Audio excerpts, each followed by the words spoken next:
Hello, everyone. This is Tobias Global, and I hope you can see my first slide here. Yeah, so today we're going to talk about location-based services, kind of a new kind of hot topic. I mean, it's been around for a while, specifically for smartphones, kind of more web-centric devices. We now also see more interest in the same capabilities for voice applications and SMS applications. So what I'm going to talk about today is basically how to take kind of a self-service approach where you offer applications over all these modalities, IVR, SMS, and web out of one platform, and how you can add location-based services on top of that to open up whole new types of applications, but also add more value to existing applications. A few remarks regarding logistics. There is a panel in the GoToWebinar interface. If you have questions, whenever they come up during the presentation, please type them in there, and I will address them at the end of the session. And as always, an archive of all of our sessions, including this one, is and will be available at blogs.voxeo.com/jam-sessions. All right, so let's start off here. So where are we coming from? Well, looking at today's world of IVR applications, IVR is no longer static. Today, applications are personalized. Well, I should say they should be, because the technical capabilities are there, have been around for a while. And if you personalize your applications, you do things like taking the transaction history into account, the customer status when presenting information to the caller. You can offer proactive announcements based on certain user profiles, customer profiles that you have on file. You can present relevant menus. You can basically hide and show different menu items based on, again, custom profiles, based on what you know about your customers. And lastly, but not least, you can also try to upsell, cross-sell products, again, basing everything on customer relationship information that you have. Other facts about IVR. Well, IVR is no longer just voice. We're talking about interactive voice response for sure, but if you look at today's environment, today's user base, technology in general, applications are going multi-channel. People are using their smartphones to, not only smartphones, also feature phones, to access information on the go in a mobile fashion, and they can, sometimes they might prefer textual channels like SMS or USSD, or instant messaging. Sometimes they might prefer just a plain voice call, and in other cases they might prefer a visual interface like mobile web. And if you've been a fan of Voxeo for a long time, you know that we're embracing the idea of multi-channel. We have the idea of unified self-service, where you basically, as a provider, use one platform, one self-service framework over which you provide these services on all these different channels. And those channels can be voice, shouldn't do that on my Mac, video, SMS, USSD, which is a texting protocol in GSM networks, instant messaging, mobile web, even kiosk terminals kind of interfaces, and even social networks. With technology like VoiceObjects, you can do that today. Also, IVR is no longer a black box. It's no longer the case that you are just looking at, okay, I create my application, and now I have callers calling in, and I have no idea what's going on inside. So, things like reporting analytics that are built into platforms like our VoiceObjects platform give you deep insight into what the callers are doing. Things like business task completion rates, success rates. You see an example here on the right-hand side. Reports on speech recognition performance, reasons, types of call termination, but also detailed input-state statistics. So if you compare all that to where IVR was, like maybe 10 years ago, or even like 5 years ago, you should say, wow, we've really come a long way here. So let's have a look at what's missing. And what's missing is not only knowing who your customers are, but also knowing where they are in the world. and why is that of value? Let's walk through some typical use cases and examples here. So, for example, you could envision an application in the time and attendance or workforce management realm, where you have your employees check in at their workplace or their post or whatever it is, and you know where they are when they make the call. And again, they can use an IVR call or an SMS-based application or mobile web. You want to be in the position of knowing where they are when they do the check-in, so that they can't just say, hey, I'm at my post, but you can also confirm that they are. Another example would be store locators, obviously. So you call in or you open up your the mobile web interface of a company, and you can find the nearest, whatever it is, a store, retailer, or bank, based on where you currently are. So you don't have to type in an address or a zip code or anything like that, which you sometimes don't even know, especially when you're in foreign places. You can use it for more sophisticated fraud protection. You can basically use it to add another layer of security to sensitive services like financial services, where basically you as a caller, you tell your company or your bank, hey, please only allow banking transactions if they come from Orlando, Florida, when I call in from my mobile. Okay, so things of that nature you can add. Tourism, obviously, you're in some place, you want to get local information. It kind of ties in with some of the other use cases up here, like rewards and discounts.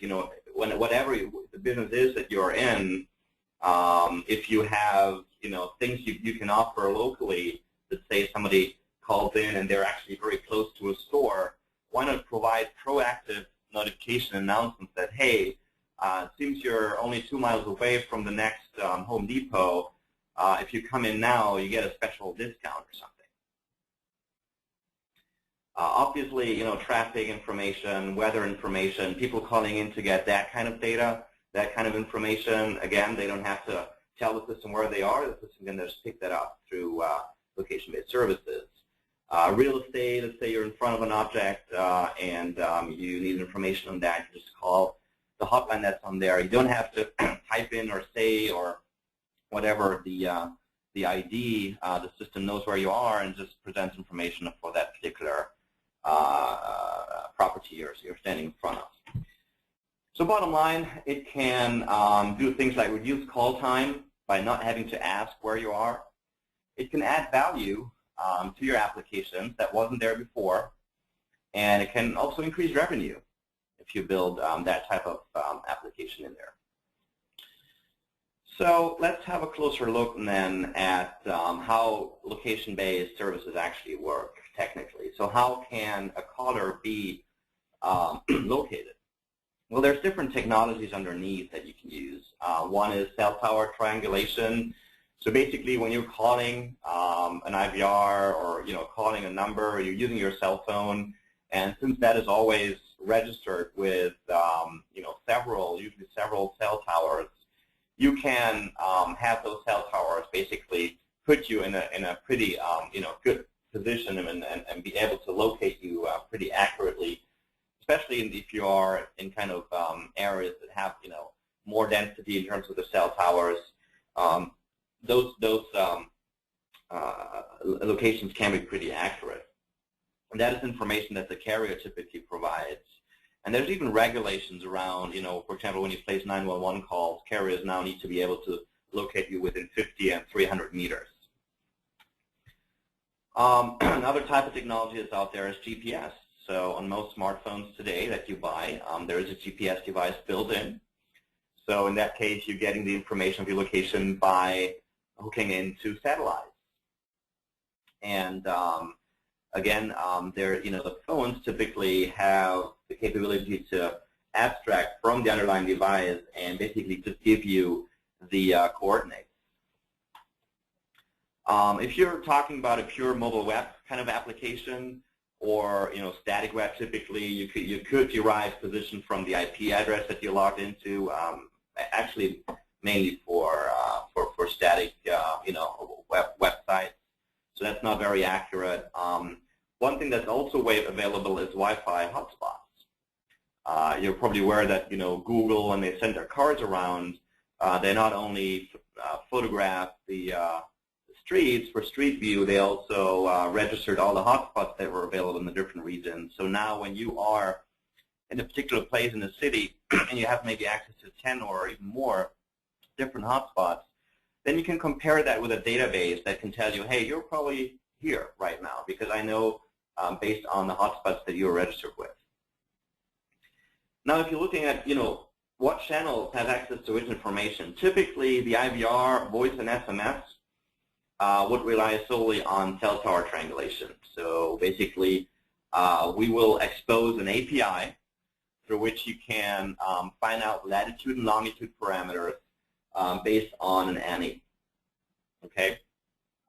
And the other three are typically available for mobile web devices. And I will demo to you today, and I'll actually let you try it yourself if you want to, the mobile web piece. So again, as you know, with our product VoiceObjects, you can basically create one call flow that can drive applications on all these different channels like IVR, mobile web, or SMS. These are typically the most dominant channels today used for self-service. And even though Voxeo can do a lot more like instant messaging or social networks, these three are pretty established, and there are live production applications out there that offer self-service over these three channels. So I want to focus on these here. Now, obviously, with any of this, there's a big concern of privacy. So does it mean that anyone can just now locate me like that? And the answer is no. You have to opt in if you want to be able, if you want the application to be able to locate you. Opt in on a mobile device will typically work through sending and retrieving SMS. So basically, the first time a caller wants to use location-based services, they will get an SMS that will ask them, hey, if you want to opt into using this service, please respond with yes, or the character Y, or whatever it is. And then we store that subscription information, that opt-in information in a database, so the next time the callers call in, they don't have to do that again. Now, SMS is one example of an interface, obviously, in a voice application. You can also get the opt-in by an explicit, action of the caller, for example, pressing 1 to opt in to be able to be located. The use case I've prepared here and the little demo application is that of a kind of a time and attendance kind of service. So let's say you are a security firm and you have employees that you post at all different kinds of places. So you want them to check in to their service, basically, in the morning for lunch break, in the evening when they leave. You want them to call in, or you want them to basically get in touch with you, whatever the channel is, and say, hey, I just checked in at my post, and you as a provider, you want to be able to make sure that that guard is actually where you think where they say they are. So if you look at this call flow here, this is taken from VoiceObjects. So the first object processed here, the root module check-in. We're going through a sequence of steps here. You will see there are some steps related to different channels. So this application handles voice, SMS, and web all in one app.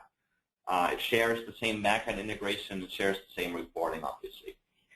So the first thing we do here, we identify the caller. So basically, we go to a backend system, to our databases, and see if that caller with that ANI or any other caller ID has already opted in to be able to be located. Then we have a check here. If the caller opted in, then everything is good. We just enable location-based services here as a flag in our application moving forward. If not, we go to another module where we would ask the caller for that opt-in. Again, that could be driven through a voice application if this was a voice call, or it can be driven through an SMS that gets sent to the device, and the caller needs to explicitly say, yes, I want to be located. Once everything is done, and this can be also done during the call, you can put the system on hold if the caller is calling in the first time, let them authenticate, let them opt in, and then you can advance in the dialogue, welcoming the caller, if it hasn't been done already in the module above here. And then we have another module here that locates the phone, again, on either channel. And then once everything is fine, you will essentially move on to the module that performs the actual employee check-in. So you ask, enter your post ID, your employee ID, and whatever else you need to ask to perform that check-in. Now, let's have a look a little bit at the type of APIs we have available. Again, we need to distinguish voice and SMS-based applications because they happen entirely on a cell phone through, normal telephony, and mobile web, to which I'll get in a minute. To locate a caller that is calling into an IVR or is using the SMS service to SMS, we offer a simple HTTP REST-based API. It's basically a simple HTTP URL that you use for managing the opt-in and the subscription to actually locate a caller. And you can use Annie for that, or you can even use that API to get the coordinates of a particular street address. And I'll show you an example of that later. You can also use that API to calculate the distance in miles between the caller and a particular other spot. So you don't have to do that yourself. You can use our API to calculate the distance between two coordinates. And you can also use that API to send the SMS to a caller for notification purposes, for getting their opt-in status, and so on. Bottom line, it takes the Annie as input, returns latitude and longitude as parameters. Any location-based service is based on the latitude and longitude. And if you looked at the invite and the DEM session description text, I actually put the latitude and longitude parameters in there of our Orlando, Florida headquarters. So if you throw that into Google Maps, you will see where I currently sit as I'm speaking to you.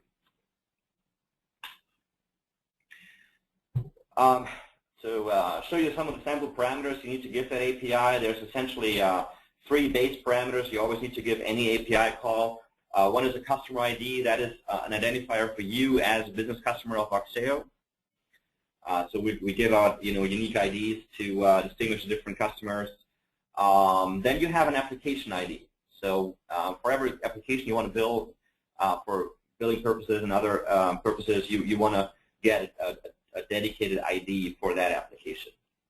And then there's a password going along with that. In particular, for the location API, to locate a caller, you can now either give the Annie of the caller to be located, or an address in basically just, as you would type it into Google Maps, or an IP address. And each of these would return latitude and longitude. So as an example, this is how an inquiry could look like. You have the HTTP initially ending in the method being location. And then the parameters, customer ID, in this case, I use Voxeo, password is some password, application ID is some ID. In this example, what I do, I say, hey, please give me the coordinates of a particular address. So if you just type it in like this, 189 South Orange Avenue, Orlando, and what you get back is comma-separated string that represents the failure code and the reason for a failure if there was a failure, otherwise success. It restates the search query you used, and then it provides the latitude and longitude as 2 values here, and an accuracy meters. And a similar call would be if you actually used an MDN or an Annie. It would work pretty much the same way. You would just give in the caller ID, and it would return the latitude and longitude. Now, what you do with these 2 values is totally up to you. It depends entirely on the application scenario. Typically, if you want to, in this demo use case of an attendance application where they check in to their workplace, you should have a database or a list of your coordinates of all the different workplaces, and you would want to then compare the value you get back from the call and the caller and the values you have in your database. And if they're too far apart from each other, and that threshold is entirely up to you to define, then you would say, hey, you don't seem to be at your post. Please walk there and then try again.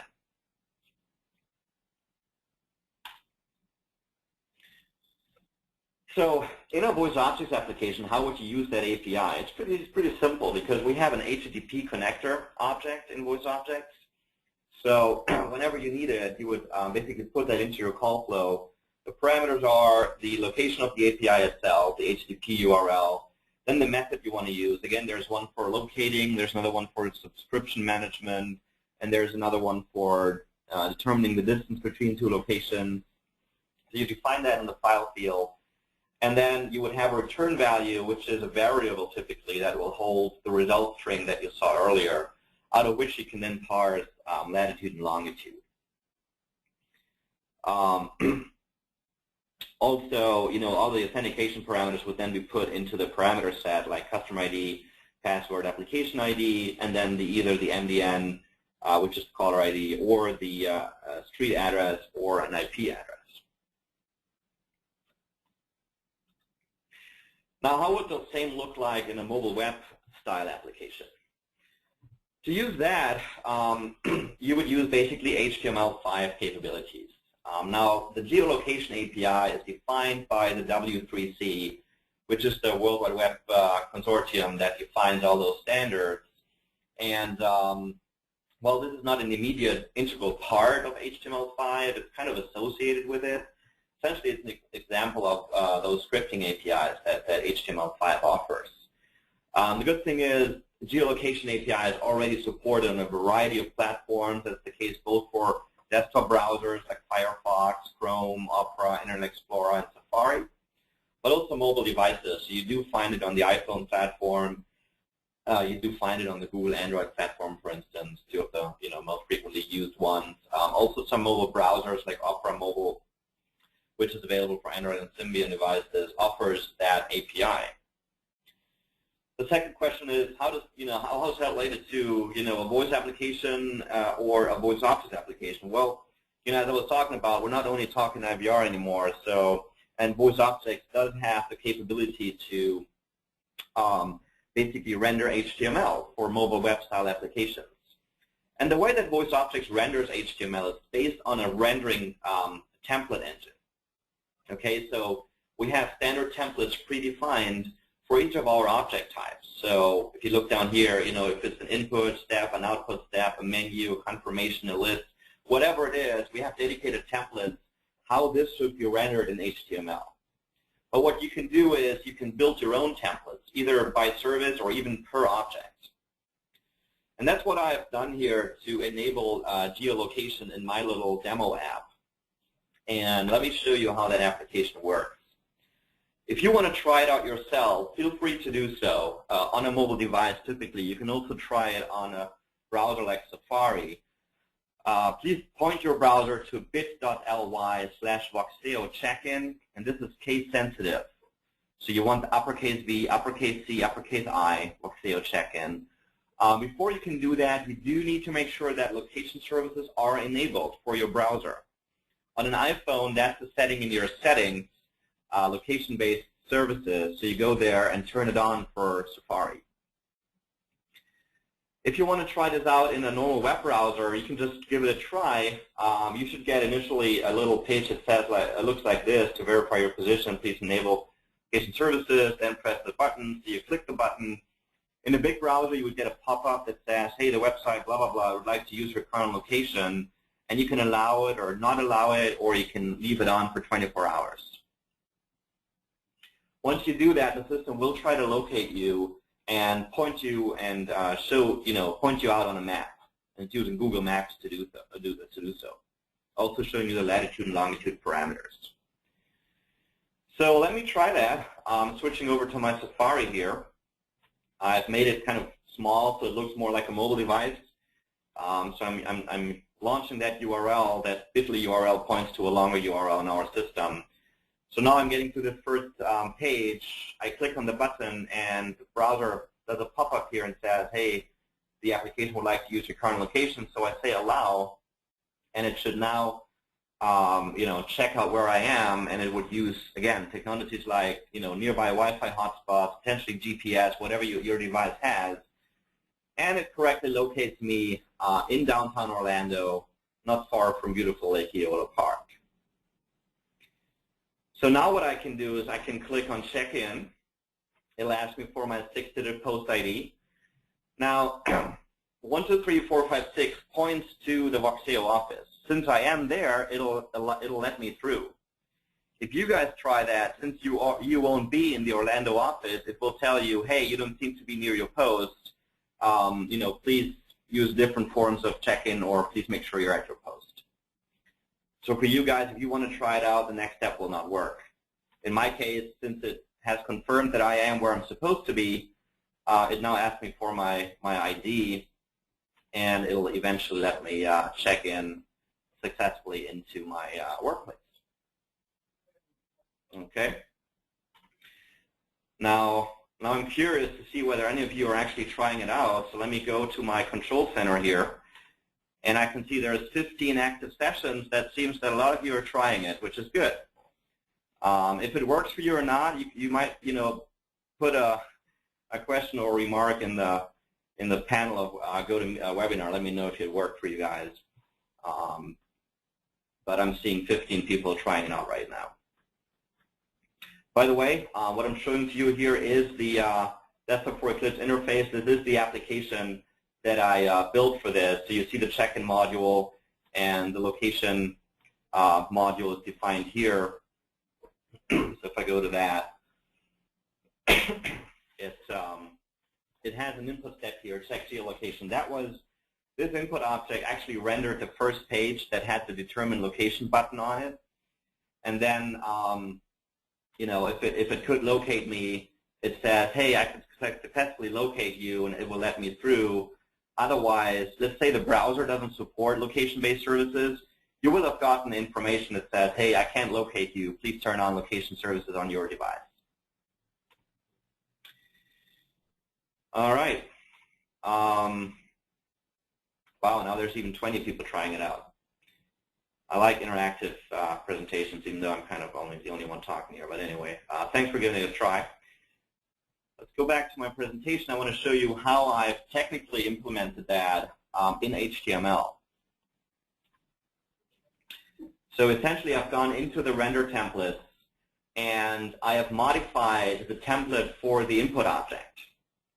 So as you can see, the template starts here. It is defined for my object with a reference ID geolocation. That is the object that I have used to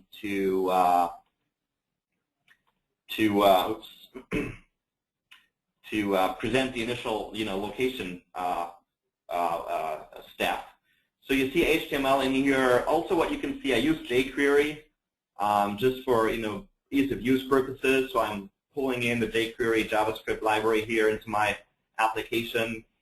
And then basically, once the button is clicked, we initiate geolocation, which is a function that's called here. And as you can see, the code is using the navigator object. So that is what the geolocation API provides. And I'm calling the function or the method getCurrentPosition.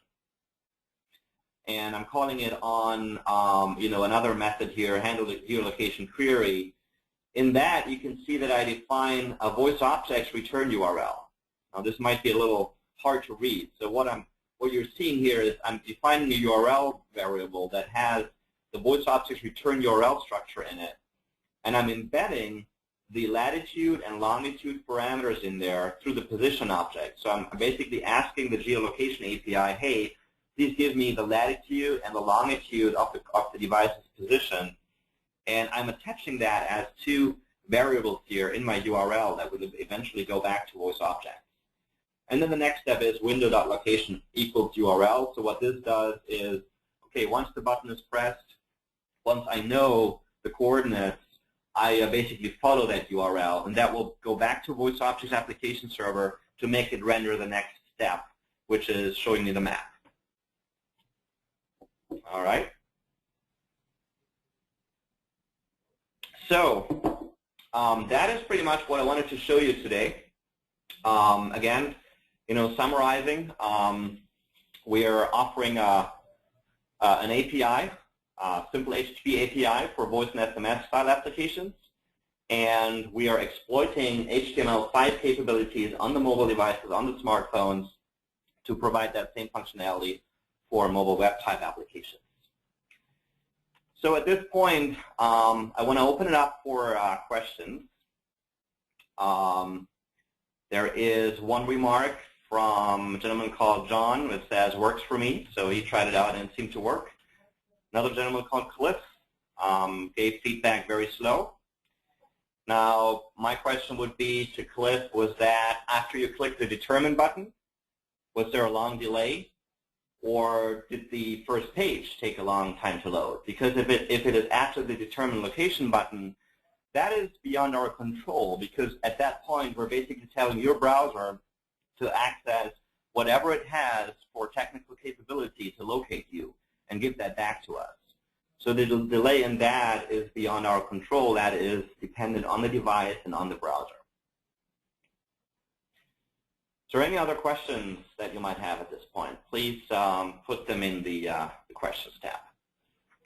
Benjamin is asking, when will the IVR SMS API be available for use? That's obviously a great question. Right now, we consider it alpha, and we're expecting a customer-facing beta version early Q4, so maybe in 8 to 10 weeks, maybe early October is what we're currently targeting as a customer-facing beta version of this API. So if you all have interest, please drop me an email to the one that you see here, tgobel@voxeo.com, and we can see. You know, I'd be curious to see what kind of use cases you have in mind.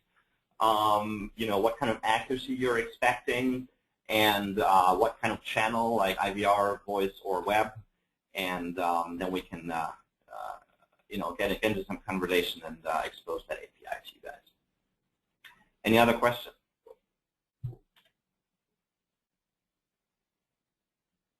Tobias, there's one coming in with Okay. local number portability. How accurate can location based on ANI really be? So the accuracy, you know, technically, again, we're using cell tower triangulation. Now, that is information that is coming from the carriers. So accuracy is dependent on factors such as, you know, in what area you are currently located. If it's you know, a large city that has lots of cell towers to locate you, accuracy will be better. If you're in rural areas, accuracy will be worse. Now, is the accuracy always good enough for any type of application scenario? For example, the one I presented today for you know, checking guards in at a security post. That, you know, again, that depends on, you know, what accuracy you need. It depends on those factors I mentioned earlier, and it depends on the accuracy, you know, on the thresholds that you would consider, you know, accurate, or versus, okay, that's too far off. If it's only an accuracy of 3 to 4 miles, I cannot apply this technology to my use case. Whereas an accuracy of 3 to 4 miles might still be okay for things like a store locator.